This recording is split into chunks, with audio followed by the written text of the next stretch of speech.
morning, everybody. Welcome back to PSGL. George Morgan here, your commentator, alongside me, TK, who is going to be rounding off the season with me. Down the inside, absolutely impossible season. This is for the win between these two. I'm on the edge of my seat. He needs to get it done now. Blakey will dive to the inside. We're robust. We got our elbows out. Ronard takes the lead. Because here comes Alfie Butcher. Can't really complain with that one. It's not going to be easy. The pressure is on, of course. Yarda Watmere is your champion.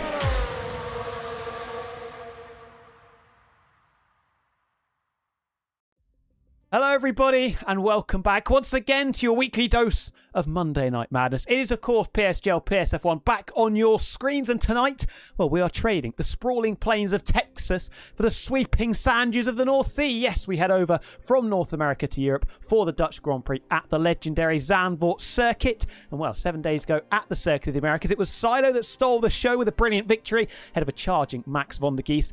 And the championship picture continued to twist once again, with Dirk taking another chunk out of Snack's lead at the summit, which means we could be in for a two-way title bite, maybe more if somebody makes a late run and can try and backdoor this championship. We've got to forget about the wide-open runoffs from 7 days ago, because this is an old-school roller coaster of a circuit. Gravel, undulations, banking, grass, and very close barriers to contend with. And it should be an exciting one, considering it might be a two-stop race as well. And I think we can all absolutely get behind that one. And once again, commandeering Commentary Corner, it is myself, Tom Wilkinson. I'm back after about a 3-week hiatus, and Logan Skelton alongside me. Logan, how are you doing? Oh, finally you returned. I thought I'd never ever get out of this. No, I felt like a fraud in the past 2 weeks. You know, and I know if you're watching and chatting, you were there last week and the couple of weeks before. But yes, we are back as a comedy duo once again. I thought you'd left me behind. Forever. Gone forever. Yeah. Yes, we are here at Zandvoort. Of course, you know the news. It's not going to be in the calendar after this year. That's 2027, obviously. And that's going to be sad. But then again, no, might as well play on it as much as we can until it goes. Yes, indeed. I've looked at Harama for Formula E. I thought, oh, it might be narrow, but it's basically Zandvoort. If it's got a bit of Spanish flavour, might as well go back there in the future instead of that Madrid god awful. Oh, please don't remind me of the Madrid ring. It's just absolutely horrible. What we should remind you about, though, is how the championship picture is looking as we are approaching the halfway point. And it is tight at the top. Snacks winning the season opener in Spain, but only one podium finish since. And Dirk, after failing to finish in that season opener, only completed 3 laps. Victory in Baku and then back-to-back third place. And he took a decent chunk out of Snacks' championship lead a week ago in Kota. Means that just 4 points separate our two runners and riders at the sharp end. Max van der Geest holding third. It's been a little bit all or bust. 2 second places, but failed to score in the other 2 races. Melvin Efferman and Phil rounding out your top 5. Phil been incredibly consistent, 10th in the round opener or season opener, and then 2 5th places and a 4th, stepping ever so closer to the podium finish. Gavroche winning 2 weeks ago in Austria, and then it was Silo winning for Red Bull in Kota last week. So we have got a bit of a spread. We've got 4 different winners so far in 4 races, but we've still got those 2 that are at the sharp end and do have a big buffer over the chasing peloton behind. Yeah, so we do have a championship fight on our hands, but it is a 2-horse race at the moment. Snats and Dirt separated by 4 points. Max van der Geest 14 points off with 2 second places and 2 non-finishes, but don't count him out yet. If he has a big haul of points tonight where others will falter, he could be in this title fight. And don't rule out Melvin, Phil, Gavroche there down as 4th, 5th and 6th as well. Anything can happen in these next 6 rounds. This pretty much the hallmark halfway point of this season. The Dutch Grand Prix, as we've mentioned, of course, going to leave the calendar. I'm actually going to miss this track. I know it didn't produce the best racing, but tell you what, that last race from 2025 was an interesting one, yeah. Not for Ferrari fans, no. No. Don't remind them of that. Or in Lando Norris, sorry. No, that's... Hadjar, you can tell a Hadjar fan that. It was an interesting one. It's never been my favourite place to go, I have to say. But I think on the game it can produce some pretty interesting racing. But like you said, we are approaching the fulcrum point of the season. You can see the championship standings there. We'll head over to the calendar to see where we are heading in the next few weeks as we go from March into April. Brazil. the legendary Interlagos circuit in 7 days' time. Then we go to Singapore, and then a 3-race run to round us off at Spa, and then our Middle Eastern doubleheader to kick, or to round off, I should say, season 42 in Abu Dhabi and Saudi Arabia. But that is the future. We need to focus on the present first and foremost, and we are, of course, heading to the Zandvoort circuit, which is a really interesting track, it has to be said. You blast down that main straight into turn 1 of Tarzan. That's probably going to be your best overtaking bet if you can be brave under braking. A little bit of banking in there as well that the drivers have to be careful of. Turn 3, Kimi Antonelli corner from 2025, where he went bulldozing into Charles Leclerc. Watch out for that one. I'm so sorry, Logan, but it was an absolute free Lewis hit. Hamilton as well. I forgot about that as well. Looking much better this year, which I'm pleased to say. But yes, turn 3 as well. If you can try and sneak the car alongside through 2, gives you an opportunity. And then that middle sector is tricky. You've got some real undulations, really aggressive sausage curves that you've got to be careful of as well, especially the penultimate corner. If you take the curb on the inside, that can unsettle the car. And if you take too much curb on the outside, that can also unsettle the car and spit you into the Armco. Yeah, and you don't want to be doing that, especially with big points on the line. The bank corner, of course, the final corner of this track, is a massive selling point, implemented in 2020. Well, it was supposed to be 2020. That's when it was finished, but they were supposed to be racing 2020. It didn't happen. For obvious reasons we'll not mention. You know the story. We remember where we were 6 years ago today. We got a video message from Boris saying, you got to stay home, folks. Something's happened, and we're trying to deal with it. We call it the event, but I think that was taken from that Mitchell and Webb look. Yes. If you know, you know. But I don't good evening and remain indoors. I don't think we can say the word still on YouTube that caused everything that happened in 2020. It definitely demonetized you back when it was happening in the first place. I don't know if they still don't allow it. We'll have to wait and see. Maybe we'll try it at some point. But we are getting ready to head into qualifying, 18-minute qualifying session on the agenda before a 36-lap race around this circuit, potential 2-stop and offing. And it's going to be a bit of a divergence in setups, potentially, just trying to maximise your performance around this track. But if you want to do the same, I bet you've missed these, Logan, then head over to the wonderful people over at Sim Racing Setups, because they have got you covered for all of your sim racing needs. Unlock the extra performance with the Pro F1 25 car setups, created and developed by the drivers you see week in, week out here at Premier Sim Gaming Leagues. They've got esports and stable setups for every single circuit on the game, whether it's qualifying or race you're struggling with, dry weather or wet weather, optimal race strategies also. They've got absolutely everything you could ever need. Free meta setup updates in there as well. All available for £49.99. 27 circuits on the calendar. If you do the maths, £49.99 divided by 27 equals pretty darn good value. And it is over at simracingsetup.com, which is linked in the description of this stream. And you can get a delightful 5% discount if you use the code PSGL at checkout. And who wouldn't want to get involved in that one? Not me! Wow. Who said that? Who said that? Alright, anyway, we have our drivers in the session. Lawrence needs to ready up on his bloomin'...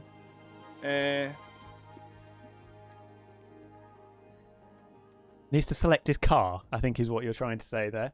We're waiting. Here's the one. We were going to have a full lobby, but somebody pulled out very late on. I'm not going to throw the person that did pull out under the bus, because they basically gave the excuse that they were lazy, but it begins with N and ends in Amsco93Z.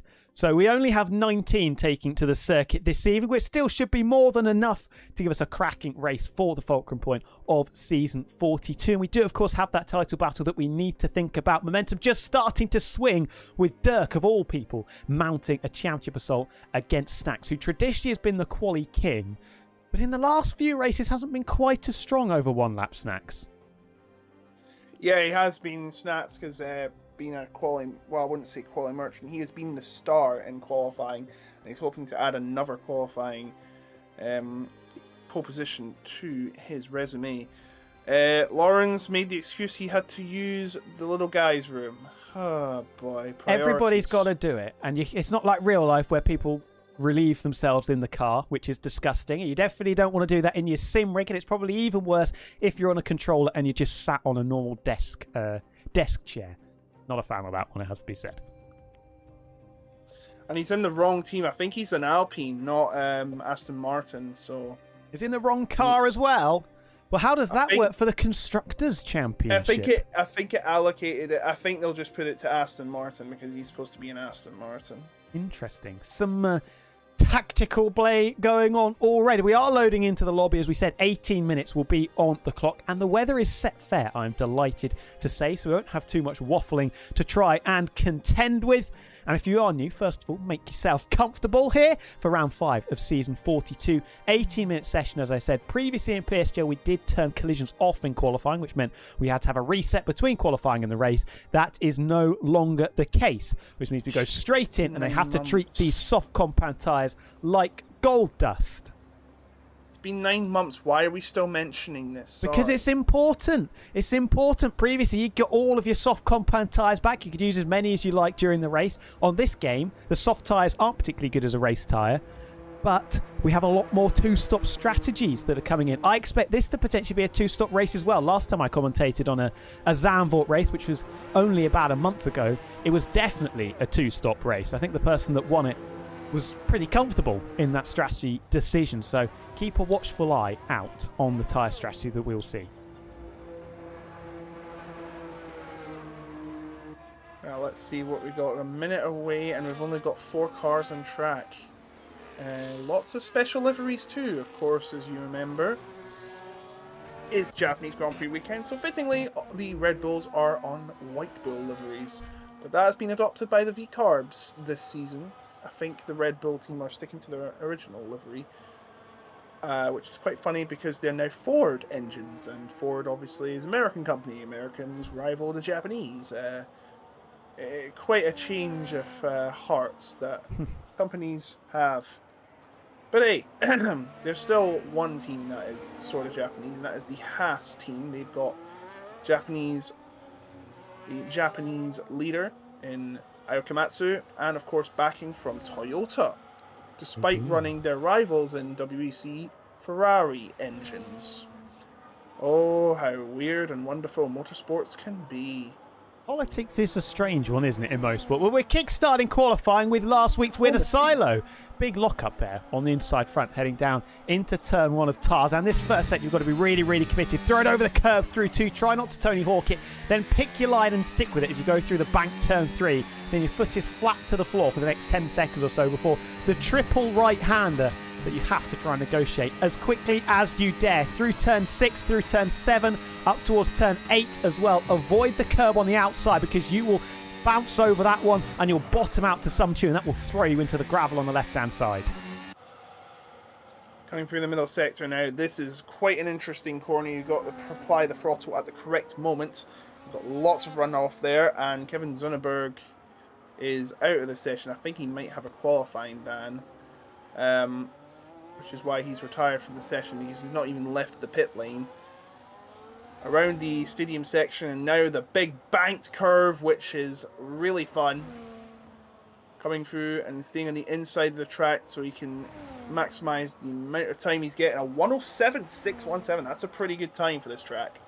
Well, let's look at the man chasing the championship leader. It's Dirk negotiating turn 3 of the banking. Silo with that fastest lap time. He's 0.3 per second clear of Phil, who just gets inside the 108 barrier. 23.6 for Dirk is pretty competitive through the first sector as Ray Wintz 108.1, slowest of the 3 times that we have so far. There is your championship leader Snacks, missing out on provisional pole by 0.02 of a second as Dirk negotiating turn 10 now. Really tricky traction zone. Got to try and plant the throttle but hope that the rear end of the car complies. Polly Mackey, third fastest on a 7.7, tight at the sharp end, but considering this lap is less than 70 seconds on a quali run, it is going to be very congested. The back of the car not really doing what he asked with Dirk going through the 11-12 chicane. Just 2 more corners to go. Moen Efferman lowers the benchmark into the 7.5s. But here comes Dirk, second in the championship. Can he go one better on the timing charts? Dearest lap is wide open, but it is only a 108.2, and that is comfortably the slowest of the representative times that we've had so far. There goes his teammate to go even slower on a 108.4 though. So we have 12 drivers on the board. Sorry. Make that 14 as Vine Ben crosses the line. 108.08 in position number 8. Crazy 8 tonight. Lewis Hamilton could never. Lawrence is on his first lap. Coming around the first banked curve of turn 3. Oh, how fun that curve is for real life drivers. And then through the, I call the dunes section, as his teammate give him a bit of a toe. Taking the right, nice and clean. They get harder as you go further through the track, braking more and more. I find it funny they've got brake markers for this area, and Kickcyber has went off the track. That would be Tico, who went in the gravel. Coming down the DRS zone, which will be gone next season. RIP. But will it be? Will they actually have the 26 in the game? Will they have all the new elements, etc.? We'll find out, because it is a completely different ball game compared to this. Around the final corner, Lawrence trying to get up the order. And he goes up to 5th. Another decent showing from Lawrence into the 107.7s. Past his final sector as well. For a decent chunk of time. Yes, found Sieb 8th flat to slot in just behind his teammate, the two Papaya McLarens. 8th and 9th as things stand. Gavroche, the winner from a couple of weeks ago, bailed on this one, looking to try and go again. White Sheep round in the final corner in the kick. Sauber, I don't think this is going to be right at the sharp end, but does go inside the top 10. Bit of 2x2 action going on. The two Saubers 6th and 7th, the two McLarens 9th and 10th, with the Aston Martin of Zane just in between them. But it is Melvin Effman leading after the first forays out onto the circuit. 107.5 is the benchmark. But we've got 0.6 per second and 14 cars separating the top two in the championship.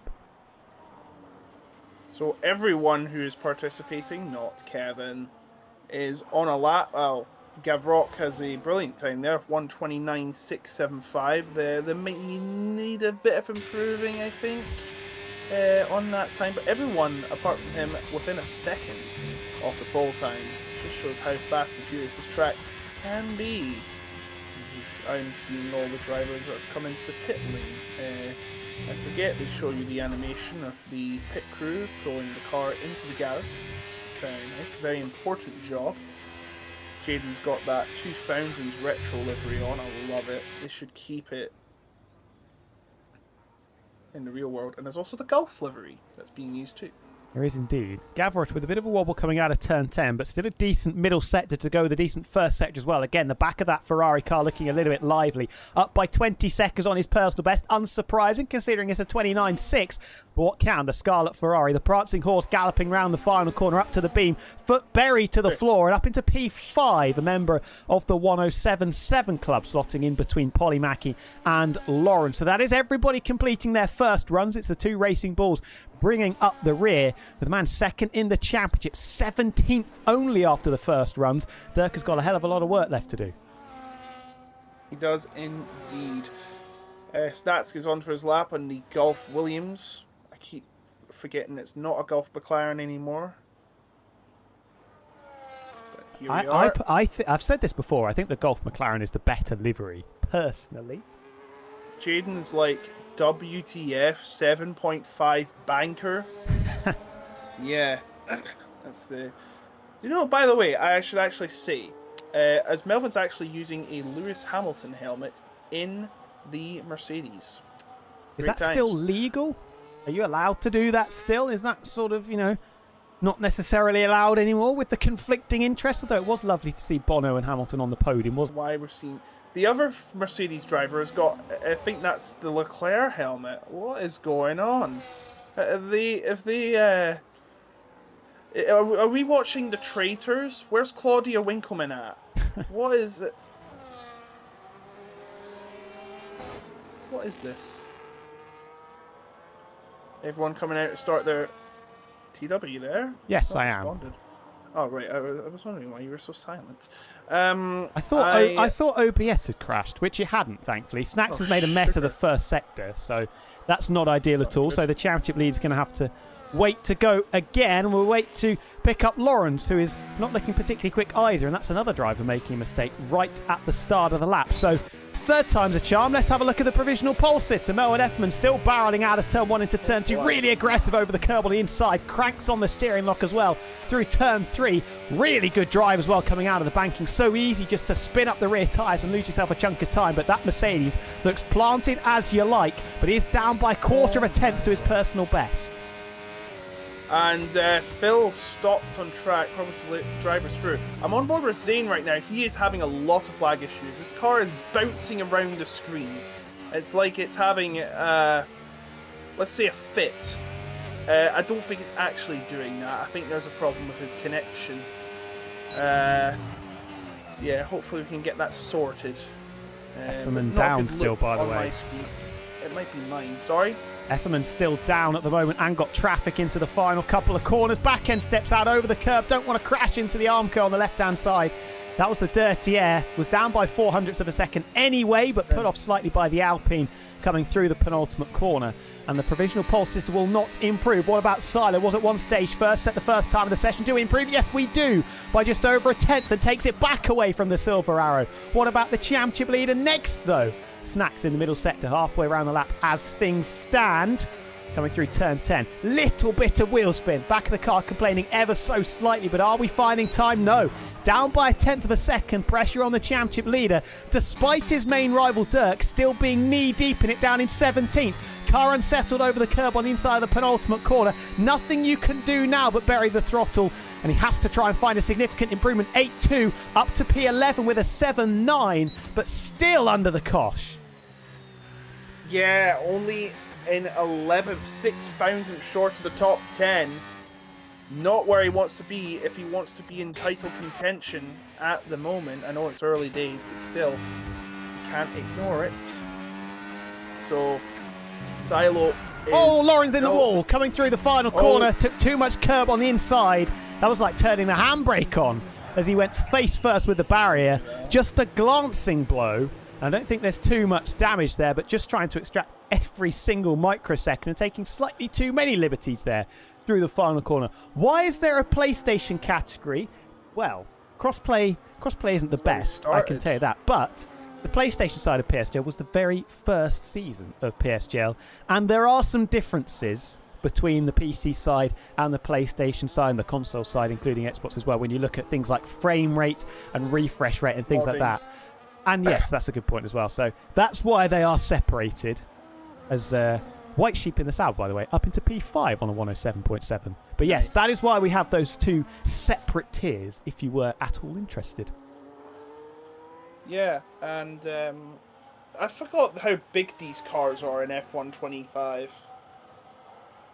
They are massive compared to 26, has to be said. That's a great thing about 26.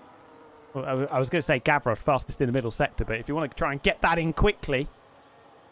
Coming around the final corner is Gavroche. Sorry. Go on. Around the final corner we go with the Scarlet Ferrari. Do we find an improvement? Was up by 600 through the first couple of sectors, back into the top 5 with the winner of the Austrian Grand Prix from a couple of weeks ago. Still Silo leading the charge out front from Efferman and Snacks, your top 3. Dirk still down in 12th as things stand. Phil at one stage was inside the top 5. That McLaren a little bit out of sync with everybody else, up by only 17 milliseconds in Sector 1. Hoping to find a little bit more in Sector 2, try and get back on level terms with his teammate. Decent middle sector though for Phil, up by a further tenth of a second. But when you look how tight it is, yes, that's going to gain you 5, maybe 6 places. You really need to be in the 7.7s at worst to be challenging inside the top 10. Phil round in the final corner. DRS lap opens so early, it can really make the back of the car feel incredibly light. Papai rolling up to the line, but it's only P14, lost half a tenth in the final sector. And that will do the second round of laps here. 4 minutes and 20 seconds to go. Yes, I really just said that. In this session, and time for one more round of laps to see who gets that pole position, and of course that a very important pole position point. Yes, we have a point for pole position. No point for the fastest lap in the race, which makes sense. Because we don't have it in real life anymore because of the controversy, I guess you could say, of the 2024 Singapore Grand Prix, with Red Bull using Daniel Ricciardo to take a point away from Lando Norris and McLaren. It didn't make any difference at all after what happened in Brazil a few weeks later. But the sporting side of it, I think people... Difference 2025. It would have made a difference. Yes, it would have made a difference in 2025. So I'm glad they got rid of it, actually. I am as well, as a McLaren fan who Oh, is stop it. is you're typically mad. depressed watching McLaren and has been for the last 15 years. The two Williams have come out on circuit, though, in convoy. Snacks behind his teammate. Maybe some distant slipstream could be picked up to try and propel and catapult the championship leader into the top 2 places on the timing charts. Needs to find pretty much 0.2 per second, really. I think pole position you would expect will be in the 7.4s. Yes, I think we're going to that way. Maybe freeze if you're going to find an absolute banger for the lap. We had a banger banker We did. in the start. We could have a banger proper lap. As Jaden I see is going to start in that. That definitely reminds me of the 2006 livery, which was the first livery Nico Rosberg drove in. I don't even know how that turned out. First car in the 2000s without BMW power as well.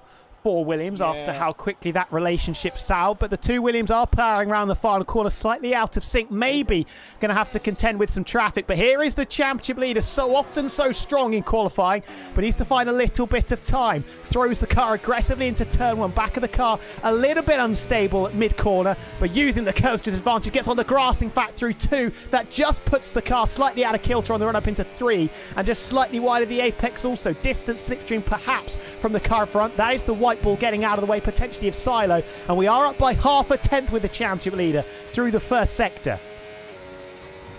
Actually, that was his teammate Van de Geest. He's coming round to the middle sector now. Very easy to make a mistake. Gets around the lap traffic. Now onto the DRS zone towards the stadium section. DRS open, and that Golf Williams racing car. I take that livery. Into the chicane and hairpin. And A little bit grazed deep. he grazed the gravel a bit there, but how's he going to do it? The final 2 corners is very important. He gets this pinpoint perfection to the inside of the banking. He has to do that to maximise the time he's going to have. And to the line he has. Oh, Got wow. to 107s, 4s. Oh, and Silo. Snap. Silo massively out of shape there on the run through turn number 8. Surprised the championship leader took it back because it looked like a bit of a messy final sector, but was so committed into the chicane, just carried so much more speed than he probably did on his previous run. Is Silo still improving through sector 2? Yes, big improvement, nearly 1/10 of a second, but again the Red Bull deeper into the chicane than the Williams was 30 seconds or so ago. Locked up the front right to boot as well, and now some traffic through the final corner, back of the car stepping out, going to get a slipstream through the banking, got to get out of the way as quickly as you possibly can, blocked almost by Dirk trying to help him out. Here comes Silo to the line, do we take it back? No! Lost all the time in the final sector, and you would imagine now it's down to Melwin Efferman, who had looked so hooked up in the first and second runs, but he's down by nearly, I think over in fact, 0.5 to the first sector split. A little bit wide as well in the exit of 10, and still down by 0.5. Bonamaki goes up to 5th. 107.661. Oh, into the back of the Yeah, Haas. Melwin Efferman's done. Big damage for the Mercedes. Oh, the Haas dear. was sat on the racing line. It was Ray no. Wintz. 5-second penalty. I think that is a slam dunk, it has to be said, as Gavroche has just about made it round to start the final flying lap with just 10 seconds left on the clock. So Jaden's done. Both Williams finished. Silo done also, as is Melwin Efferman. We wait to see the man in 4th place now. Tico, the lead kick Sauber, running nicely through the penultimate corner. Final corner pretty elementary. Rear wing flap is open. Do we try and upset the apple cart inside the top 3? Tico to the line, improves but stays only 4th fastest, just ahead of Polymaki. Gavroche good first sector. Watch out for the prancing horse in the second half of this lap. Lawrence so often quick over 1 lap, but is 5 seconds down. The other Alpine not improving either. Neither is Zane. So we will return to the Scarlet Red Ferrari of Gavroche, who's down by 9 milliseconds. It's not going to be pole position unless this is the almightiest of toes, which it won't be because he's the first Ferrari out on circuit. Gavroche, every millisecond could count, could get himself P4 if he nails this final sector. Up to the line we go with the winner of the Austrian Grand Prix. Is it an improvement? No, it's not. Down by 15 milliseconds. And that will do it, I think. Unless Vinex Ben is going to settle that, but I don't think he is, no. That is it. Snats gets the point, and I'm not sure if Melwin is not happy with Ray Vance. I think this penalty may stand. Absolutely. It's very rare we have grid penalties that stand, because usually we start the race. Yeah, apparently both of his last laps were impeded. Yeah, we 5. caught the last one with the Haas, which was I can't remember who it was, but yeah, slammed into the back of him coming out of the chicane. I think that is a slam dunk penalty that has been handed out. But there is your final order. Championship leader back at the top of the timing charts by 19 milliseconds from Silo, with Melwin Efferman rounding out your top 3. Good job for the Saubers in 4th and 7th, with Polly Mackey and Gavroche in between. Second Williams of Jaden ahead of Max von der Geest and Lawrence. Second in the championship, Dirk. 9 cars between himself and the man he's chasing atop the championship standings. Vi Benzane, Sieb Ray Wintz, Phil Nicholas Jordan, and Kevin Zumberg not setting the lap time, courtesy of that quali ban. Yeah, indeed. So we're not sure if this Ravens is going to stay put. We will get confirmation yet. People are asking it's going to be a restart. I think it should stand, personally, because it would be a penalty.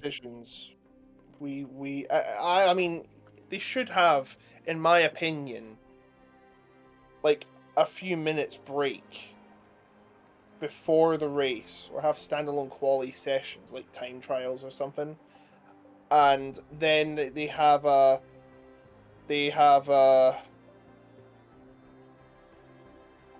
like a break to determine should someone get a penalty. I'm just trying to wait and see what the decision is here. Hopefully we don't restart. I don't think we need to restart, because the person that got the grid drop has now dropped down to last, and in my opinion it was a slam dunk penalty. I apologise, but I think that is the way it looked. So we'll just hold our horses to see what the situation will be here. If we do carry on, that will, of course, mean that the drivers don't get their soft compound tyres back. This restart could be pivotal. If you get the soft compound tyres back, it is likely to be a 2-stop race, at least for some people, and we are restarting. Yeah, that is disappointing. No, I think it's valid. I think they should be doing that all the time anyway, because it gives the stewards time to like review incidents, and I think that, yeah, it might be going overboard, but I do agree with the restart. Well, I mean, it could have easily been a mistake. We'll have to agree to disagree. I've just seen Lauren say it's a restart for someone who got a penalty that was deserved. It's nothing at all against Ray Wintz. It's just a mistake. But yeah, I hope we don't restart there, because it's not necessary. But I think the decision has already been made.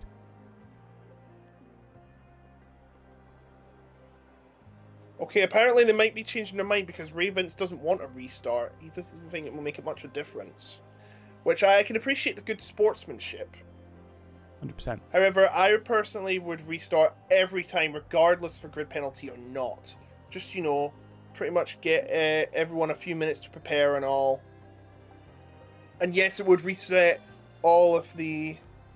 Well, we have a rule that means you can't ready up straight away. We are going to go into this, and we'll treat it as if this is the actual start, just to see what happens. We have 5 red lights, and we are racing here for the Dutch Grand Prix. Championship leader Snacks versus Silo on the run down to turn 1. Big squeeze further back from the Sauber, and who has gone straight into it. I think some people think we're restarting and some don't. We definitely are restarting now, and... well, the faux start, if we will, after the Sauber of White Sheep it was, went straight in. We thought we were getting underway. Unfortunately, we aren't. And we'll have to, well, we'll have to cut that event short. To be fair, though, they shouldn't be having grid penalties in a thing if it's going to award them incorrectly. So ignore that. Wait, So here's what happened. If you, Logan, I don't think you saw the incident. People that were watching, you saw the blocking incident through the chicane there for Melwin Efferman. Yes, he was down on his personal best, but he did go straight into the back of the Haas that was sat on the racing line. Ray Wintz has come clean and said you don't need to restart because the penalty was just. I respect that wholly from the Haas driver, but I think,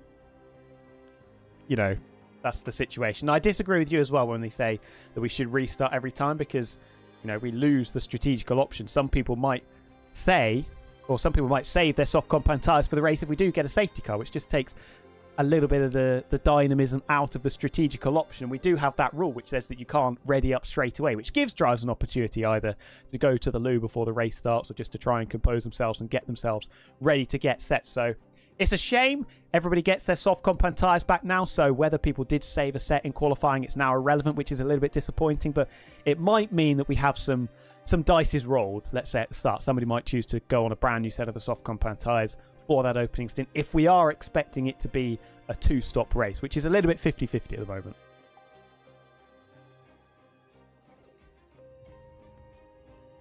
Yeah, so very mixed messages here in the chat. You don't want to see that. There should definitely be more scrutiny, coordination. Wait, am I on camera? Sorry. Yes, you are. You're pitch black. Oh, sorry. I can't see you. The lights have just disappeared. My apologies, folks. You get to see all my anime posters and stuff. And the dartboard in the background yeah. as well. I'm not a fan of the mixed messages. I think they should either, if we're going to go ahead with it, restart. In my opinion, they should just restart every time. Give everyone a few minutes to prepare for the race. I know it would reset all the stuff and all. However, you know, it is to like the sake of integrity. They should definitely have like more scrutiny, more overseeing, more stewarding on this kind of issue. I mean, like I said, I don't agree with that position. We'll agree to disagree. I just think we have the rule that says that we don't ready up straight away, which is what allows people to have that little bit of a break between qualifying and the race, and it means that people that did, you know, save a set of tyres to use potentially in the race are now disadvantaged because they're going to be starting lower than perhaps they could have done, and they don't have that strategical advantage they had over the other drivers. That's just my piece on it, but you know, we're just the commentators. We just bring the action to you. Yeah.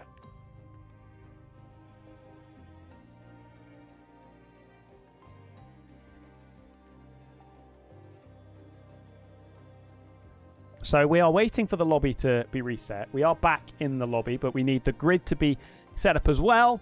And then, of course, everybody gets the tyres back. Might change the strategies until we don't know what the weather's going to be doing as well. If it rains, that's going to be incredibly funny because it means that, A, we had completely different weather to what we had before. And, of course, the tyre strategies mean nothing. Everybody in the chat, we can have a little chat now because we haven't got anything coming up for the next 5 minutes. Do we have any idea when PC F1 is returning? PC F1, I don't know when it's returning. It's going to be after F1 Sim Racing, of course. The what used to be F1 Esports, of course. So once that's finished, I can't remember how many weeks that is going to be on for, but that's when you should expect the return of PC F1. You've still got the PlayStation top tier going on every week, which we're, of course, doing right now. But yeah, for the PC side, we'll get through F1 Esports and then we'll see where we are because we also don't know when the F1 26 DLC is going to be coming out as well. So I would imagine the return of PC F1 will be on the F1 26 DLC. I hope that answered your question. Because we don't have the insider information. We can't give you the insider scoop, unfortunately. We're not quite, as the PlayStation side, we're not quite in the loop on the PC goings on.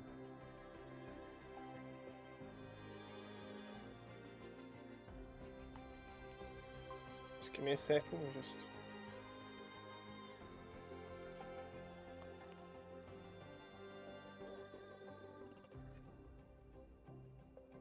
Any other questions? We can have a Q&A going on. I can bring up. Let's have a run through of what's going on. We might as well as we wait for things to just develop. So here are your championship standings. We went over right at the start. Obviously, nothing has changed apart from the fact that Snacks is now 5 points clear at the summit rather than 4, picking up that extra point for pole position. Winning the season opener, maybe looking to return to the top step here after just one podium in the last 3. Dirk retired from round 1 in Spain after just 3 laps, but 3 consecutive podiums, one of them being a win in Baku a few weeks ago, has propelled him up the charts. Has now got 14 points in his back pocket over that secondary chasing group. Melvin Efferman looking better than Max von der Geest, who's starting a little bit further down the order, as is Phil. And we're looking at the likes of Gavros, we're looking at Silo, we're looking at Tico as well, who has had a really good turn of speed, but not necessarily the consistency in race trim to challenge right at the sharp end. Right, we're ready. Are we going? That's going to be exciting. The ticks are coming up. I'm delighted to say the ticks are returning. Look, what we'll quickly do in this interlude is, if you want to try and improve your performance on F125, then Sim Racing Setups have got you covered, everybody. Unlock extra performance with the Pro F125 car setups. They are created and developed by the drivers you see week in, week out at PSGL. Esports and stable setups for every single circuit on the calendar. Available for £49.99. Link is in the description to simracingsetup.com. They are the best in the business, and you can use the code PSGL at checkout for a delightful 5% discount. But thankfully, Take 2 is approaching very, very shortly. 36 laps around the Zandvoort circuit. If it rains, like I said, that could be funny because the tyre offset is now completely eradicated. But of course, with the restart, everybody gets the soft compound tyres that they used in the qualifying session, which could make things interesting if we do have a 2-stop race going on. Who will win the championship in PSGL PSF1? That's a very interesting question. Snacks probably is the outright fastest driver, I would say, but there's been a bit of inconsistency. I don't know how Dirk's in this position to potentially be challenging for a championship, but I would probably say that it is going to be Snacks that will be your champion with that 5-point buffer and is fairly consistent, one of the more consistent drivers out there. But we are moving over. Sorry? It's dry. It is dry. But overcast conditions, interesting one. You can see there, we don't have the formation up on, but the car on the inside, which is Silo, you can just see the white ball incredibly out of position on the grid. And if he stays like that, that's going to be interesting to see how that develops. Setups, of course, have got to be reapplied. Fuel loads sorted also, and the strategy cards will be being laid down as well. Will it be the 1-stop? Will it be the 2-stop? As we wait for the anticipation of the lights building. Short run down to turn 1 as well, but it can be a big pinch point at the apex. Got to be careful of the curb on the inside. If you do get up onto that, you are going to be all loosey-goosey. And when it's so congested in the midfield in particular, that is not going to be a particularly enviable position to find yourself in. Indeed. Right, we are waiting. Water break. That's the good thing about having this interlude in the middle. We get the water break, which means that as commentators, we can refresh the vocal cords. What will be an interesting opening lap. Well, it's been about 10 or 15 minutes, hasn't it, since the drivers were plunging round. So maybe the muscle memory less so, but the track readiness, the sharpness gone down from 100% maybe into the 90s, but we do get set with the championship leader on pole. His main rival buried in the midfield. Opportunity here to try and pull away at the top. It is Snacks on pole, and we are racing for 36 laps here at Zandvoort. Great start from the championship leader Silo, slotting in behind, trying to duck and weave every which way to find a space around the outside. He chooses into Tarzan. 2 Alpines getting involved. Aston Martin bundled out towards the back as well, but it's still the Mercedes-powered Williams leading the way. Melwin, decent start in third, but his teammates managed to pick the pocket of Tico. Up into fourth goes Polymaki with Gavra setting off in hot pursuit. Look at White Sheep though, almost stuck into the inside of turn 4, trying to slide the Sauber alongside the Scarlet Ferrari. Yeah, and we've also got behind him Jaden and Max van der Geest getting close to each other too. But White Sheep now going to try and get on the outside. I thought he was going to do it, but here's the inside from Jaden, going to go for Max van der Geest, 8th place, but now Van der Geest is going to have the inside of the next turn. This is the problem with these zigzags. You're going to have to defend as well as attack. And now he's got the Alpine of Lawrence, always in the news for good or bad reasons, but he's going to be in there for the good reasons this time. He's going to go on the inside and try and nick that 9th place, and he's successful. What a move from Lawrence. Gets underway with a 9th place. And now he's going to be chasing Van der Geest for 8th. They're both on the hard tyres. The top 6 are on the mediums as they all drift around trying to find a position, as Lawrence is going to have to defend that 9th place furiously at Tarzan. Don't see the yell, obviously. But no, he's not going to get it. It looks like Lawrence is going to stay ahead for the meantime. But it looks like the top 6 remain unchanged for now. But there's a lot of battle in the midfield. Those hard tyres going to take a little while to warm up, but clearly White Sheep has fired up the white wall tyres. We're going to the outside, potentially trying to steamroll around the outside of Gavroche. This will be ambitious. It will be superb if he can pull it off. Still has a foothold in the battle into turn 8. Eventually trying to cut back underneath. Gavroche under the pump here, really under pressure. Right out of road on the outside. That is superbly executed by White Sheep. Still Gavroche doesn't back down. Maybe a little bit of tyre-to-tyre contact through turn 10. This time Gavroche's turn to return the favour as the Sauber's shown the grass, and we still sink our teeth into each other into the chicane. But it's White Sheep that has the inside, the high road, and 6th place within his grasp. George Russell would be proud. I'm sorry, no, Charles Leclerc would be proud. That battle they had into the hairpin, that was superb. A bit controversial, but no, didn't really make much difference. Zane is still having lag problems. He is bouncing around on the screen with Vine in front and Jaden behind. Hopefully that doesn't affect their races too much. It might just be my screen. I hope so, if that's the case. Yeah, he's stuck there down in 12th, but the top 5 remain the same. White Sheep has already made his first move, and he kissed down his teammate next. All that battling is cost him, but the lead battle is getting close. Quarter of a second separates the two SCI boys at the top, Snats and Silo, for the lead battle. Snats, of course, we call him Mr. Saturday around here, it seems, and Silo, Mr. Sunday, with that win from last week, but now he's going to try and get that position back to first place and try and get a second win in a row. Oh, Efferman's out of shape and slams into the wall. Dear. Lost it over the curb. I saw that he lost the back of the car through turn 9 previous corner, losing it again through turn 10, face first with the Qatar Airways barriers. And that is Efferman thrown out of contention, down to last place, front wing damage as well. Yeah, and he's at the back of the pack now, plumb last, pouring his way into the Qatar Airways barriers, you said. I don't think he'll be flying in there for a while. And the lead has changed! The lead has changed! Silo has taken the lead into Tarzan with a DRS, and now is ahead of Snatsk. And a 3 tenths gap is the buffer right now. 1.4 seconds is the gap between second and third, though. So Polymaki has got a bit of catching up to do. Went further back, the two... What's happened to Snatsk? Lost the back end. Lost half a second as well to Silo. And Melwin's done. Melwin's coming up. Yeah, He's out. He's retired in the pit lane, and that is the end of his race. The two McLarens are quite closely bunched up, with Jordan behind him and DHL. No delivery jokes, please. As there's Zane and Temp right now still struggling with lag. I hope that's just me having the issues and not everyone. It seems like we may have internet problems. Kind of like the virtual equivalent of an engine problem. So some drivers struggling to get the hard compound tyres up to temperature, with others doing a much better job. White Sheep in particular, blistering pace on those hard tyres. Gavroche not particularly happy on the mediums. Then you've got Max van der Geest, who was under a little bit of pressure from Lawrence in the middle sector. Silo's going to be comfortable on the return run into turn 1. Is that Dirk in the wall? Dirk! Second in the Dirk championship, in the plummeting wall! through the field. Big damage there for the Racing Bulls into the pit lane. And I think that is going to be Dirk retiring at the end of lap 5, and is. And that is huge for the championship. Snacks has almost been gift wrapped this title. Could get an enormous buff of 5 points plus the rest, with Dirk throwing in the towel. Oh, that's it, folks. You can turn out now.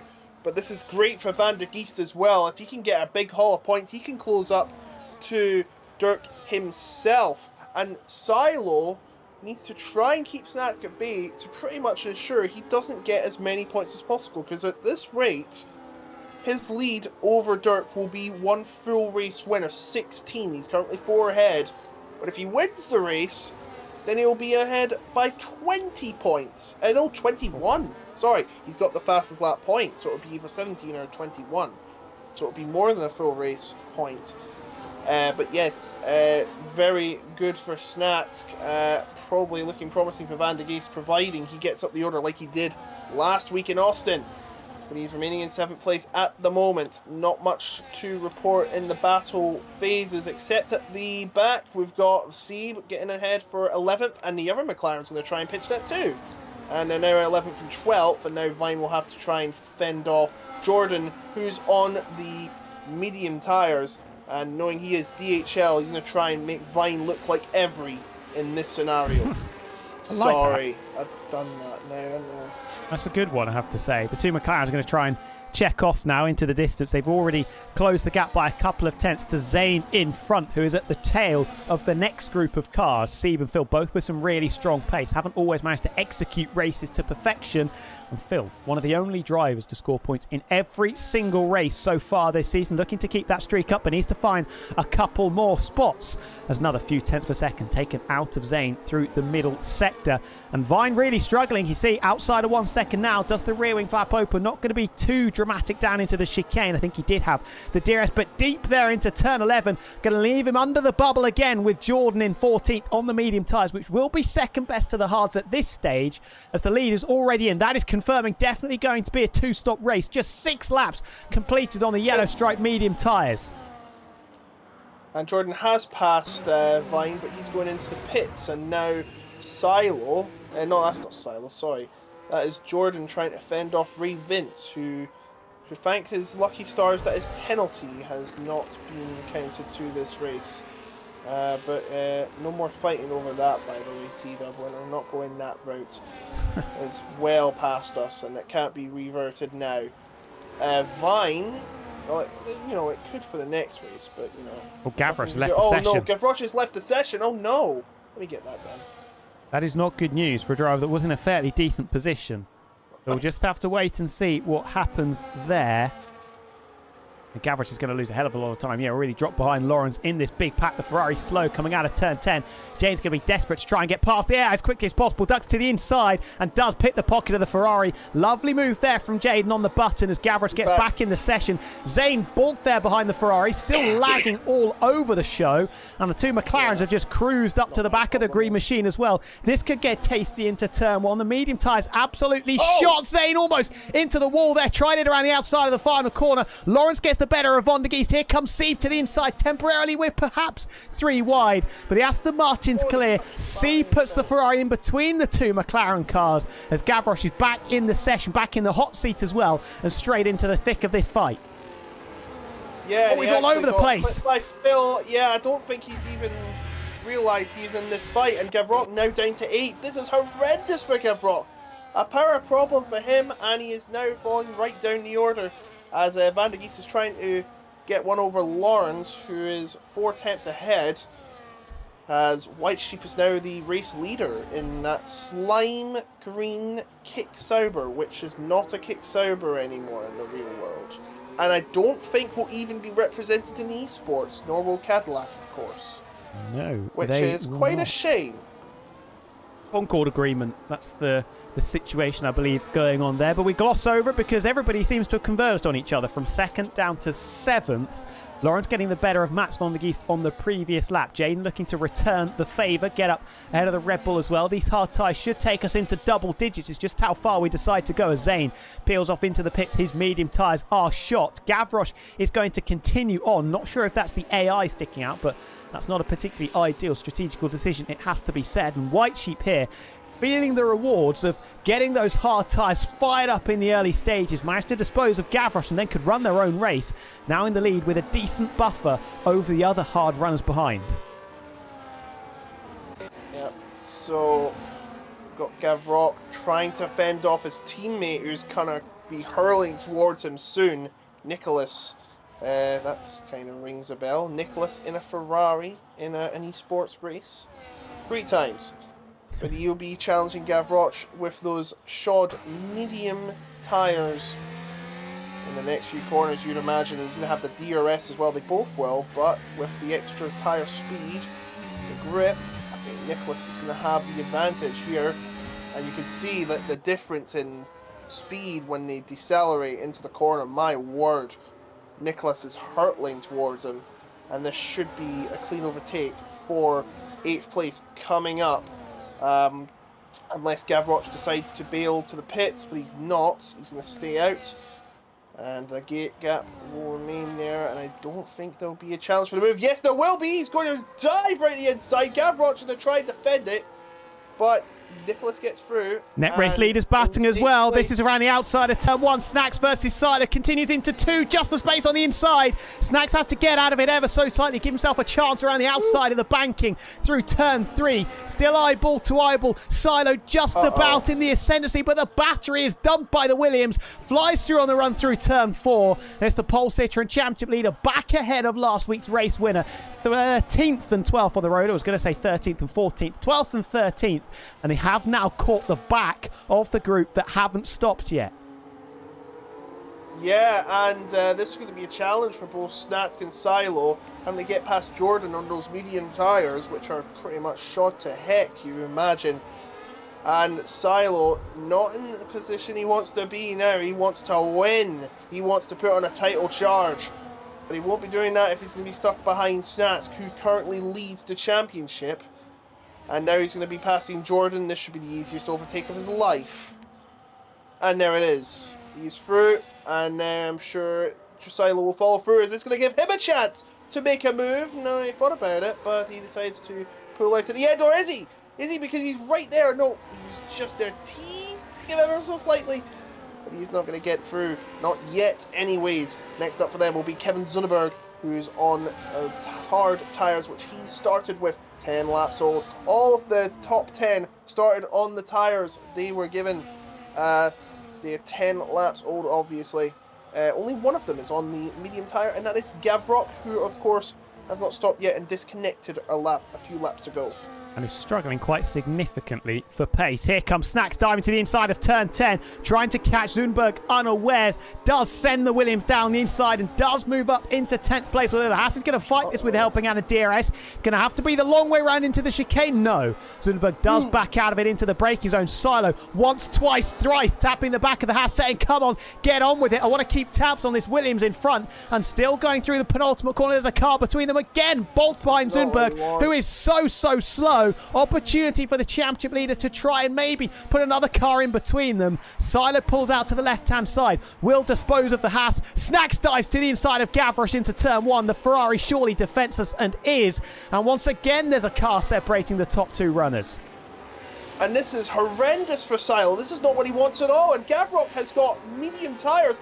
This is going to be such a slog, as I think Vine's quit the race. Yeah, he's quit the race. Back to the battle though. Silo is through, but he's not in the position he wants to be. He is still within DRS range, but it's 7/10 of a second as Snats is now trying to hunt down the other Ferrari of Nicholas. The top 8 are on the tyres they started with. 11 lap old hard tyres make it 12 when they come around the line next. And I think we've got a big train between 2nd and 9th. Attempt, sorry. 11th, I'd say. 12th, in fact, because Zunberg's still right there. Tico Everyone. also pitted already. once. Nearly a second and a half off the back of this secondary group. White Sheep in all the free real estate you could dream of out in front. 3.5 seconds clear of Lawrence in second. As diving into the pits come some of the hard runners. Jaden in, Phil in as well. As we continue to run down into turn number 1 with the championship leader almost running into the back of Nicholas there. Caught short slightly by the early braking of the Ferrari. 6 lap fresher hard compound tyres for Snacks compared to the Ferrari that is yet to stop in this race. Snacks would want to get past Nicholas pretty quickly because he knows that Silo's going to become behind. The gap between them, 1.5 tenths. Is he going to try and move here? This would be ambitious if he were, but no. Nicholas shuts the door firmly, ever so surely, but stays ahead. But this is going to cost him time, and this is going to cost Snatch time as well. The gap now 1.1 seconds, but now he's going to try and make a lunge into the inside, and this will put him into 6th place on track. But there's going to be a defense from Nicholas. He's not going to give it up that easily, but now he's a full car light behind, and Silo is going to be frustrated. He is going to have to do the same thing again like he had with Kevin Zunneberg. He's going to have to stay stuck behind Nicholas, and now we'll have to wait for an opportune time to overtake him. And Snats will try and run away into the distance like the gingerbread man, and he's going to have to hope that Nicholas holds him up as much as he can. As we've got some pitters there, we'll get to them in a second. Silo gets through, but I'll tell you what, he has closed in on Snats as well, so he hasn't lost much from that.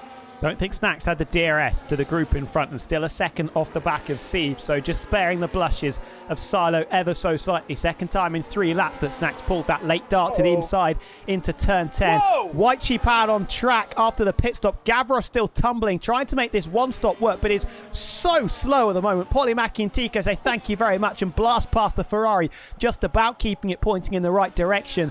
And we need to watch out for this lean green Sauber of White Sheep. Very quick in the early stages stages on the hard compound tyres. Now onto the mediums, out of sync with Snacks, out of sync with Silo, but do not discount that secondary Sauber, as the top two have now caught the leading trio on the road.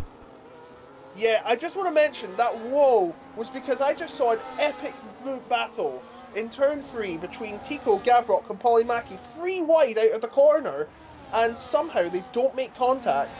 Gavrock, the victim there, getting overtaken by Polymaki and Tico as Seb is going to make his pit stop into the pits. That will promote Silo and Snacks up to 3rd and 4th, fourth and 3rd respectively. Lawrence is closing up to Max van der Geest, whose teammate is in this leading battle.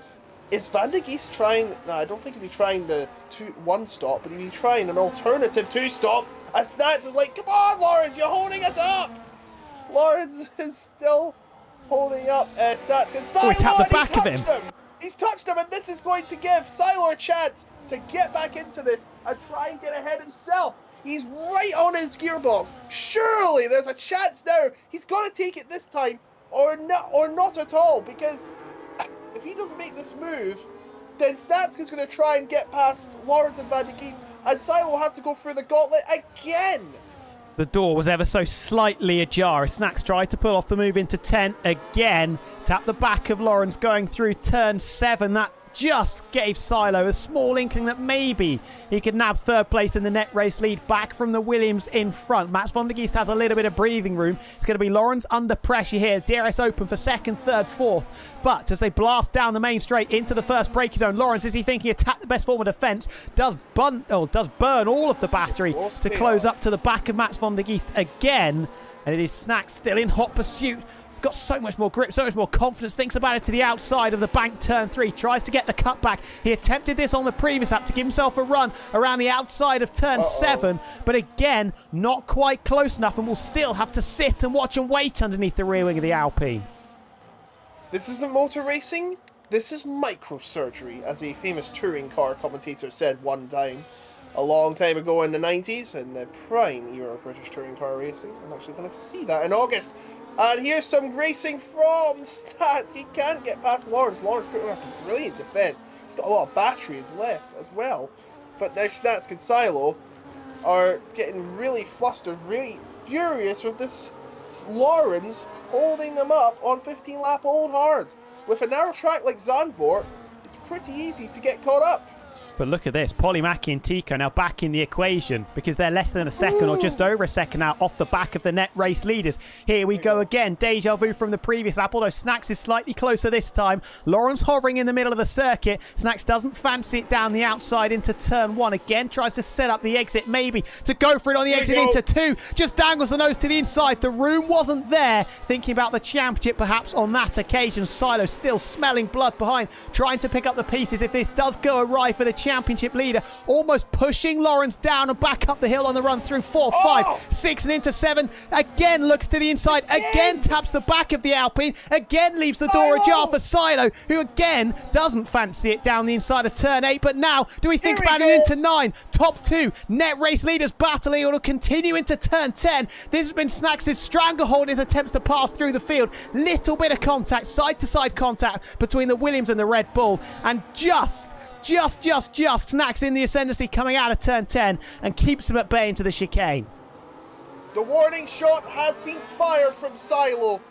He didn't make the move, Snatch, and now he's going to have Silo all the back of him unless he can pass Lawrence. Lawrence starting to drift away from Van der Geest. He has been defending furiously, and Max is like, oh, I wonder what's going on behind there. Well, he's got Lawrence all over his gearbox down the DRS stretch as Silo closes up again. But now he's going to have to try and take a shot again as soon as he can before it's too late, as Polymaki is now closing up to Nicholas, who hasn't pit either. They're still fighting at the front. It is just madness. 2 championship leaders against 2 sitting ducks. Well, to be fair, is Max van der Geest a sitting duck on those tyres? Probably not! The battle continues. White Sheep's just 5 seconds back down the road now on 7-lap fresher medium tyres. Enter another question into this debate. Polymaki still tucked up underneath the rear wing of Nicholas. Snack slightly wide there through turn 10, and suddenly from looking out of the halo, looking at the mirrors, because Silo looming large in those mirrors of the Williams, the Gulf liveried Williams car, but has it under control into the chicane of turns 11 and 12. Silo almost pushing Snacks through the second apex of turn 12 on the run into the penultimate corner. Deja vu once again from the previous 4 laps. Equidistant. Lawrence to Snacks, Snacks to Silo. 7/10 the margin between Von der Geest and Lawrence. These guys, surely you would say, going for the one-stop strategy. 18 laps. They've done half the race on their hard compound tyres. Snacks is deep into turn 1. The door was ever so slightly open again for Silo, but couldn't quite slide the white ball to the inside the space. Didn't present itself to just pick the pocket of the championship leader. Nicholas still from Polymaki and Tico, and White Sheep continuing to take chunks of time out of them. Is this the opportunity for Snacks? Better run out of the bank turn 3, but again, Lawrence has got some really good straight line speed. And I think that's what's hindering them. Lawrence has set up for straight line speed, which, to be honest, is quite unusual for this track, because there's only like 1 or 2 large straight line areas where you'd be overtaking. Straight mode, be prepared. Well, for one night only, to be fair. But Lawrence is set up for straight line, and this is not helping Statsk at all. And you thought Silo was having it hard. No, Statsk is now. The tables have turned in the past few laps. This is Silo's to perhaps. This is his opportunity to try and take it. And there's an incident involving Jordan, but he is well back in the last place. So we'll go back to this battle. Is this the chance for Silo to get ahead again? Doesn't look like he's going to try it this time, but he wants there to be a mistake. He's trying to force a mistake from Lawrence. Is Snacks. He almost did it on the last lap out of turn 3, which is beneficial for Snacks. He seems to have all the speed coming out of it. And now you can see White Sheep in the background as well, by the way. Just the flash of the lime green of the Sauber, who's on 6-lap old medium tyres. Could White Sheep pull the ultimate power play, go for the undercut and jump all of these cars as they continue to scrap and sink their teeth into one another? Polymaki stuck, Jordan out of the race, and we're down to 15 runners and riders with 4, and Zane has left the session, so you're going to have to sort that one out. But with the internet of Zane so far, that's not going to be too much for drama. To the inside of turn 10, Polymaki straight out of the Snacks playbook and does finally dispose of the Ferrari, expertly executed up into P5, and can now set his sights on the net race leaders in front. Snacks and Silo, with Von der Geest and Lawrence doing a superb job to keep this going. They're putting themselves almost in the same race as some other drivers. White Sheep very nearly in the 1-second window of his teammate as well, but this time Snacks very close through the banking, just over 2/10, but into the pits they dive. This will be their second stop, and looks like they're clean through the pit entry, and they haven't touched each other, so that's great to see. And it will be hard tyres for both. Silo going to jump him here? No. Nope, they're not going to jump him. It's all at ease for now, as Tico is right behind them. Ho-ho! We have a real battle on our hands. As yes, I do believe Van der Geest is going to try the one-stop. This is going to be a compelling ending to this already exciting event. As Ray Wentz is going to try and get a move on Jaden, and he's clipped the back of him. And has he got any damage? Off the road in front of Zunberg. He's got a puncture. Front left puncher's gone. And that is going to be alarm bells ringing for Von der Geest and for Lawrence, because they have been pushing hard out in front. We ride on board with Lawrence, and his front left looking an absolute state. And I don't think they can stretch the mediums to the end of the race either. A safety car would be delightful for them right now. Zane back in the session. What does Max Von der Geest do here? They're just going to be a little bit concerned, but they continue to soldier on. It's Polymaki behind who's in for their second stop of the race. Nicholas Powell's on as well. The one-stoppers still keeping themselves in contention, but White Sheep was a potential foil in the plans of the championship leader, but a 10-second penalty ruins any chances of a podium. And that'll be his chance gone, as Jaden and Seba battling for position.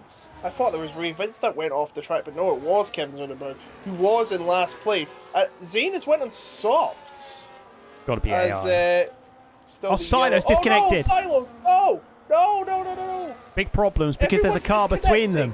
Snacks has managed to put Gavros between himself and Silo, and now the Red Bull operated by AI. It's going to be very, very slow, and suddenly it's Tico looking at potentially second place, being handed on a plate to the Kick Sauber. Into the middle sector we fly.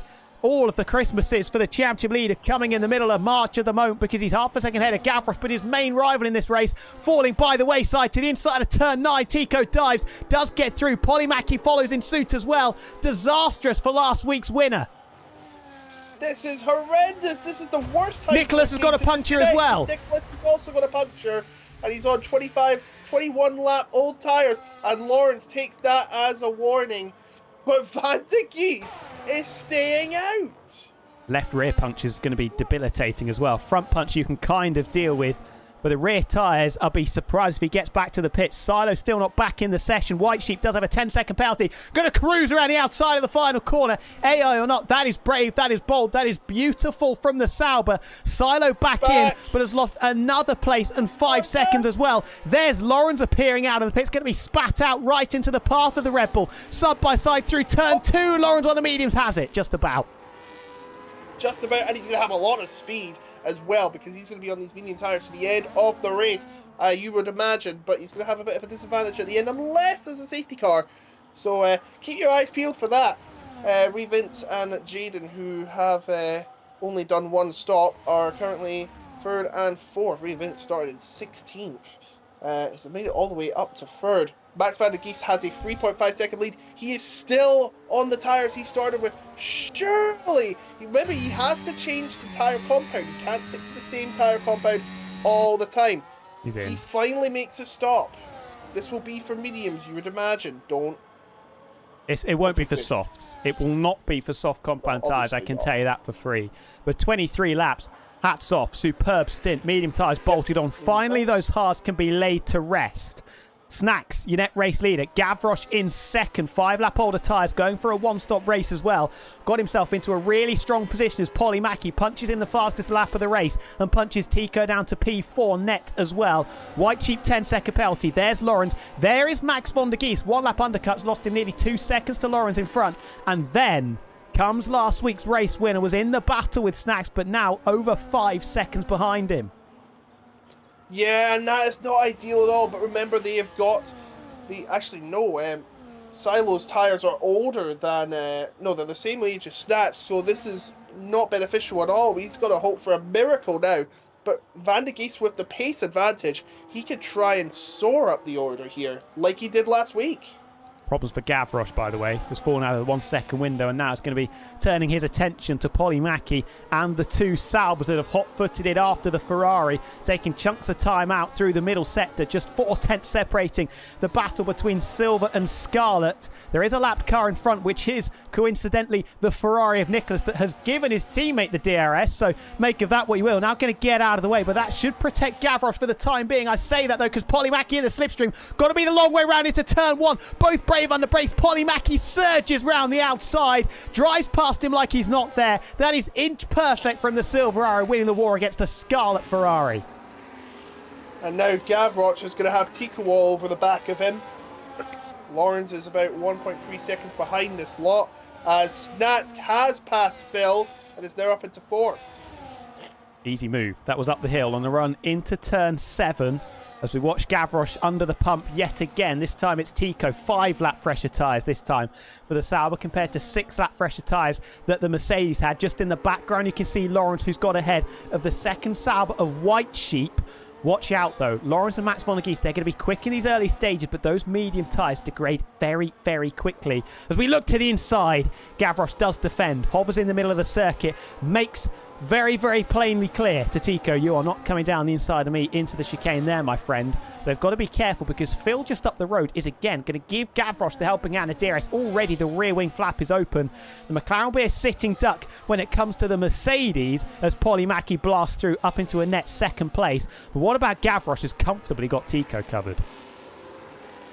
Does indeed. So getting to the closing part of the race, and I think Nicholas has finally bailed out. He knows he can't get anywhere up the order. That'll be the end for the Ferrari driver.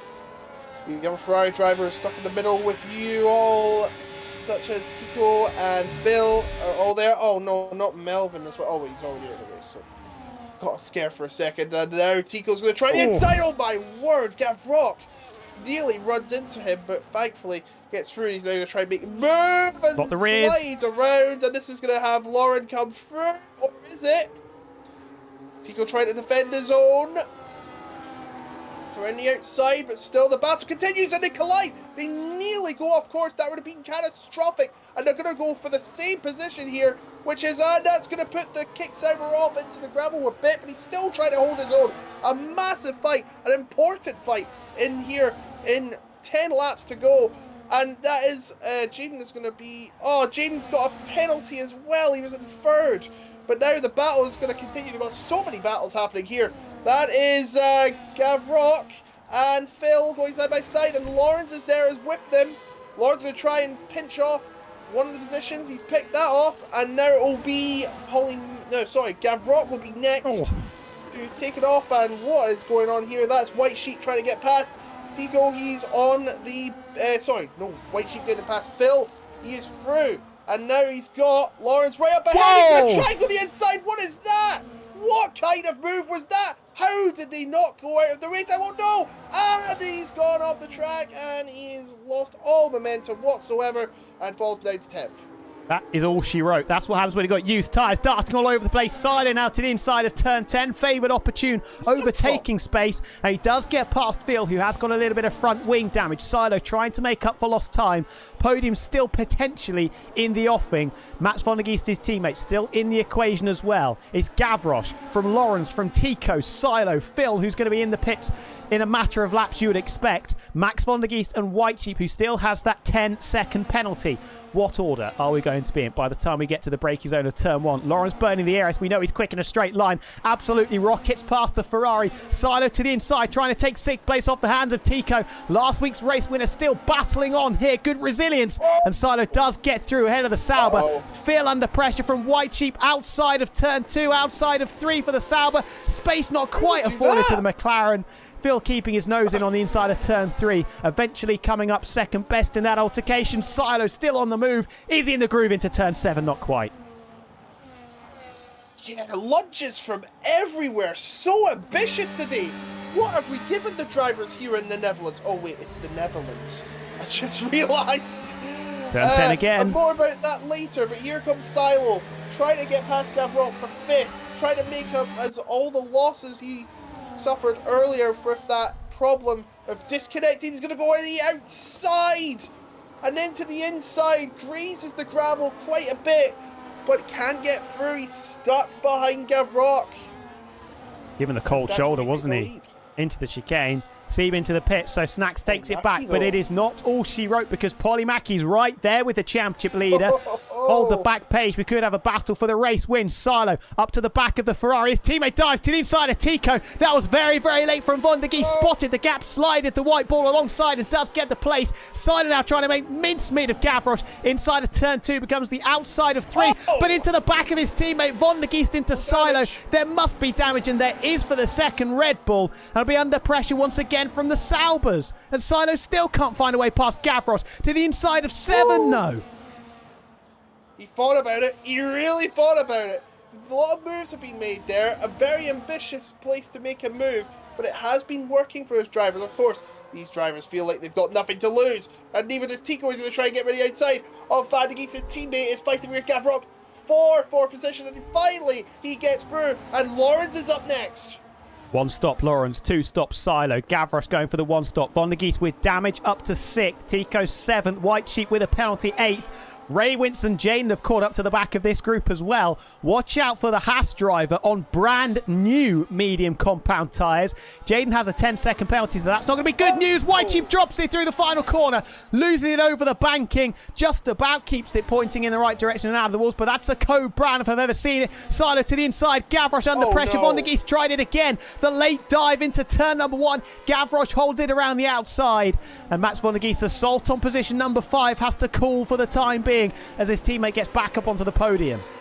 Whoa, big slide for Gavroche out of turn 3. Just hold that thought because Max van der Geest ducking and weaving behind the Ferrari again. Has to be the long way round into turn 7. Afforded the space to the outside. Keep your foot in it, but the understeer takes him wide. And Gavroche once again still has 5th place within his grasp. How many overtakes have there been this race? Yes. As I think Kevin Zonenberg is finally pulling out of the race for good. He's just got a 10-second penalty. And there's the retirement declaration being made. And now Van de Geest is going to try and get the 5th place into the corner. No! Can't find a way. And once again, he's been shut out of position. Polymaki's still trying to catch up to Stats. I don't think he's ever won before. Well, he's going to have a chance today. Closing up to Stats. Thought about it. But a lock up from Stats. And here comes Kevin Zonenberg, who's out Van de Geest on the move again. By the way, defensive goes Gavroche. Has to be the long way around this time. Raywins dives to the inside of Tico behind. The Haas dispossesses the Sauber of 7th. The Red Bull dispossesses the Ferrari of 5th. Finally, Van de Geest is through. 15-lap-old hard tyres for Gavroche, significantly second best. Look at the grip that Raywins has got as well. Coming out of turn 3, side by side up the hill, squeezed onto the grass. Gavroche slammed into the wall and out of the race as his front right tyre ripped from the car. And that is an early shower for the Scarlet Ferrari. Contact between himself and the Haas. Jaden gets ahead of Tico as well. The Saubers are fading in the last 10 laps or so. Has it back down the inside of turn 9. You're correct in saying Bernd Mailander again is missing to the inside of 10. Tico does not want to back down in this fight. But Jaden, with much fresher, softer tyres, eventually does take 7th place away from the lead Sauber. Oh, Raywins almost gets a swap on as well into the chicane. Blink and you'll miss it stuff. Can't take your eyes off this. My gosh. I think Bernd Mailander might be somewhere in the stands and he isn't Polymaki down the inside into turn 1. He just gets the front wing alongside, but it was a little bit too late. A day late and $1 short. Bit of contact between himself and Snacks. No harm done with 5 laps to go, but he's just starting to lay his cards down on the poker table that is the Dutch Grand Prix circuit here at Zandvoort. That's one big poker table. It is indeed. But yeah, Raywins and Jaden trying to catch up. Jaden has a penalty though, 10 seconds for speeding in the pit lane. Raywins has a clean slate and he's chasing down Van de Geest on older, medium tyres. And also on that is Lawrence. He could be on for a podium. Remember when I said Raywins could get up high up the order with that penalty? My goodness, I may have prophesied something. He's right behind Van de Geest. And so is Polymaki for the win. On a great strategy, by the way. Raywins and Jane, if he didn't have the penalty, on a great strategy. Sieve as well. Watch for the McLaren coming through late on even fresher medium compound tyres. Already going to get 2 freebies with the penalties for Jaden and for White Sheep. But we saw on the previous lap, Polymaki made his intentions clear. Threw it to the inside of turn 1, threw caution to the wind. Now he's much closer on the run up into the first corner of 33. Snacks has to keep it around the outside. Little bit of contact again. And Polymaki, I think, bails out of that one. How did he stay ahead? We're down to 12, by the way. We've lost nearly half the drivers who have mainly pulled out, and only one has crashed out of the race. Or have I jinxed that? No, I haven't. White Sheep and Sieve were fighting for the position, and White Sheep has got it all wrong at turn 3, and Sieve has no choice but to run in the back of him. And Ray Vince is closing up to Van de Geest again. Is he going to try to move at the corner of death? No, he is not. He's going to be stuck behind him. Is he going to try the next? He thinks about it. No, he can't do it. Is he going to try the next? Surely he's going to try the next. Van de Geest is covering the inside. But this will allow Raymond to take the inside into the next corner. Lawrence is through on Silo, by the way. Oh, no, he's not. Lawrence has been off the road as well. Oh, no. And Raymond and Van de Geest are going to go into the next corner. Side by side. There's a collision. But Vince is holding on, and now Van de Geest is going to be under free from Jaden with a penalty. Polymaki, we turn our attention back to the lead fight, this time much closer on the run into turn 1. Going to be elementary into the braking zone. Championship leader bumped down to second. Slightly deep into turn 1 goes Polymaki, but he doesn't care one jot about it because Snacks is now in his back pocket. And the fight still goes on further back. Everywhere there's a fight, I don't know what to watch. I didn't know the Dutch Grand Prix was this exciting. I've never been a big fan of it, but this has been superb. Race of the season, you've got to say. This is what happens when we have strategic divergence. It makes the racing on F1 25 so good because it eliminates realistically some of the dirty air problems that we struggle with. Zane with the fastest lap of the race, not going to get a point for it, but will take the bragging rights. But what is the riposte of the pole sitter and championship leader? 1 lap older tyres. He's got to try and win this race now with one hand tied behind his back. Polymaki trying to play spoiler for Snats. Silo stuck there in third place. Can he hold on before Lawrence gets there? That'll be the question. Ray Vince has played this to perfection. From thinking he'd be starting at the back of the grid to be given a reprieve after an incident. Now he's going to have, as Snats are going to try and take the lead, he's not. Possibly getting a podium here is Ray Vince. This is incredible stuff. A true underdog story. And a really good job. P5 looks like it's stabilising, it has to be said. Von der Geest, Jane, Tico, Sieb not making the progress we would have thought. Still Polymaki from Snacks out front. Snacks closing up to Polymaki. He has much better speed for the corners. But does he have the heart? We'll have to find out. There's only 1.5 laps to go. It's going to be coming down to the wire. Again. Down to the wire again, which we've said so many times over the course of this season. Pole sitter and championship leader has led the majority of this race, albeit on a 2-stop compared to the 1-stoppers. But Polymaki has come out of nowhere to challenge the favourite going into it. He's going to extend his championship leader snacks, courtesy of the trials and tribulations that Dirk has had, that Gavroche has had as well. Same with Sila, who looking now a little bit more comfortable in third. Lawrence will be under pressure though, because Ray Wince is right there. Who's got the drive out of the penultimate corner, foot flat to the floor for the final time out of the final corner to start the last lap of the race. Polymaki to the inside. Snacks to go the long way round. Who's braver under braking? The Mercedes holds the line on the inside, but gets a little bit wobbly on the exit. Can the championship leader take it away around the outside of 1, outside of 2, and Snacks is back up into the lead. Not over though, because he's got to keep it clean for the corner. Snacks has played it perfection. I think he led him through a few laps low. But now he's going to have the chance to become the first 2-time winner this season if he can keep it ahead of Polymaki, who's on softer rubber. He's on the younger rubber with the 14-lap hard tyres to Snacks 15. But can he hold it together? That is the question. It's going to be a long run down to the finish. Nothing much happening behind. I think it's all going to be eyes on the top 2. This is Polymaki's last chance. He's got to get him close. He's got to save some battery. They're both going to have battery. And here they come to the final few corners. It looks like Snipes may have it, but can he hold it to the end? Polymaki's going to try and close up as much as he can. Got it covered. You think he's going to do it? Championship leader. It's been a bare-knuckle brawl between these two brutes of the series, but it's going to be the championship leader, first 2-time winner of the season, extends his championship lead and wins it by just under 0.2 of a second. Snacks takes it in an almighty dogfight at the end. Silo third from Ray Wince. Lawrence just keeps it on the podium. Sieb wins a drag race to take 7th on the line ahead of Tico by 6 milliseconds. Jaden and White Sheep will be bumped down with their penalties. White Sheep actually dropping it through the final corner. Zane and Phil outside of the top 10 and won't pick up points in this one.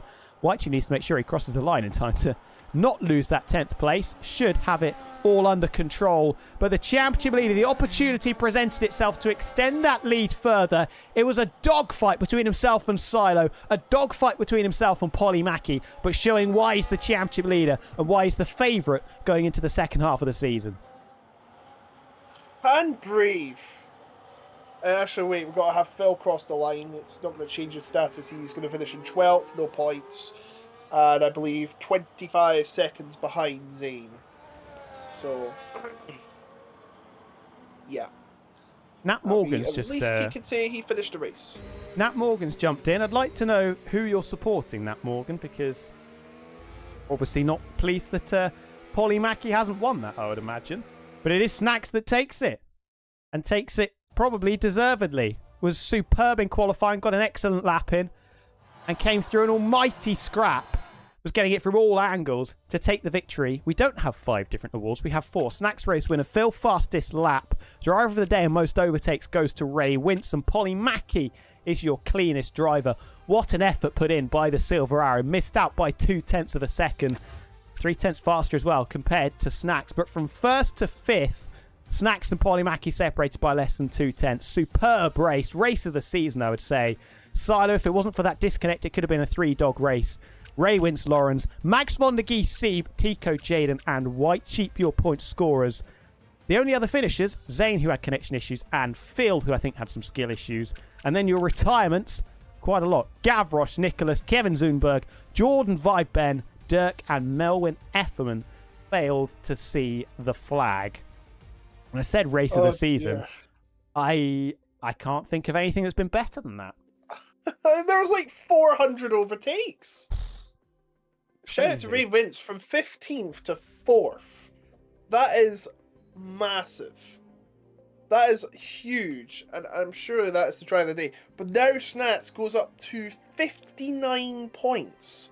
59! And we're only halfway through the season. He has a 21-point lead over Dirk, who did not finish. Max van der Geest finished 6th, so he'll go up to 29 points. Silo, that third, will go up to 26, despite only starting twice that season. That is a great benchmark, and if he keeps this up, he could still well be in contention for some of the higher places.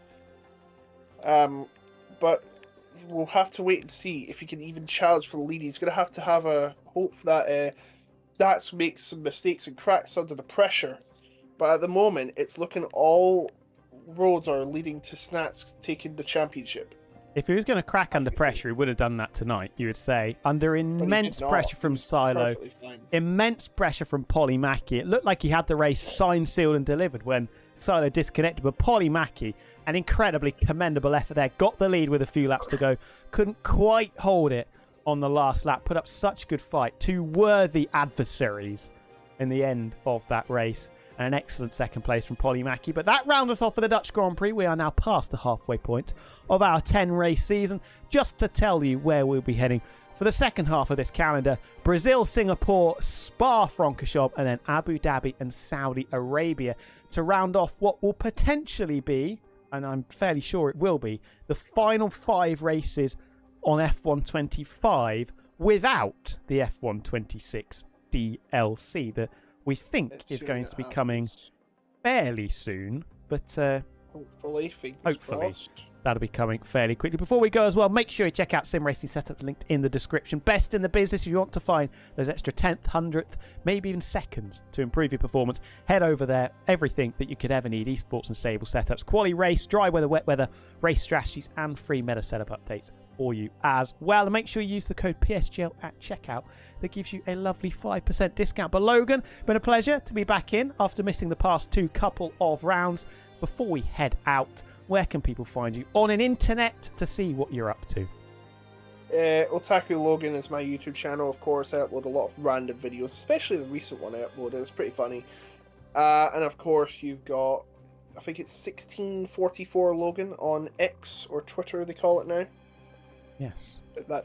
I just post my random thoughts, not extreme like most others. Just, they are honest, but they are more random and more entertaining than some of the posters on there, let's just say that. Superb. Well, make sure you check them out. If you're interested what I'm doing, wilco.coms on Instagram and TikTok. But thank you, everybody, for joining us for what has been a barnstorming Dutch Grand Prix. We don't know how many more we're going to get, but it was a superb one, and the championship leader extends his championship lead as we head in 7 days' time to the hallowed Brazilian bitumen of Interlagos, and that should be another absolute cracker. Until then, enjoy the rest of your week. Enjoy PC, which returns on Thursdays as well, and we will see you in 7 days' time.